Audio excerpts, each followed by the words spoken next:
Hello friends, இன்றைக்கி நம்ம evening oats கஞ்சி எப்படி வைக்கலான்னு பார்க்கலாமா? ஃபஸ்ட்டு நம்ம தேவையான அளவு ஓட்ஸ் எடுத்து தேவையான அளவு தண்ணி ஊற்றி நல்லா கலக்கிக்கலாம்.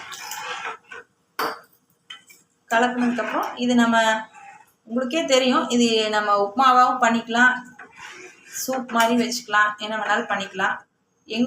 எங்கள் வீட்டில் வந்து கஞ்சியாக தான் சாப்பிட்றதுக்கு விரும்புவோம். இது நல்லா கொதிக்கணும் கொஞ்ச நேரம். இல்லை கொஞ்சமாக உப்பு சேர்த்துக்கலாம். கல்லுப்பு நல்லது, அதனால் கல்லுப்பே சேர்த்துக்குவோம். பத்தலைன்னா தண்ணி ஆட் பண்ணிக்கலாம்.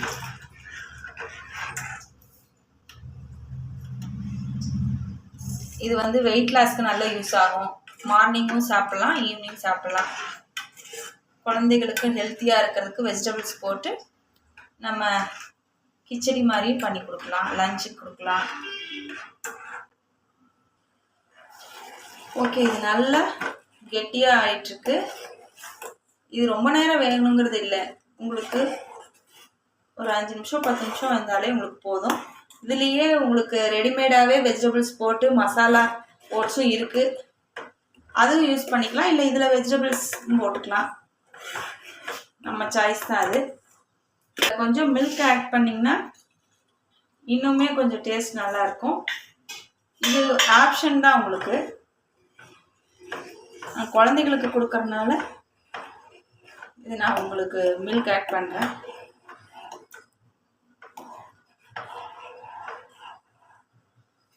இது நல்லா ஒரு கொதி வந்தோடனையும் ரெடி ஆகிடும்.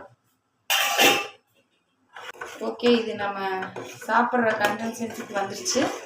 இது நல்லா கொஞ்சம் ஆறுனதுக்கப்புறம் குழந்தைகளுக்கு இது கொடுக்கலாம். இது ஒரு சின்ன பவுலில் மாற்றிக்கலாம்.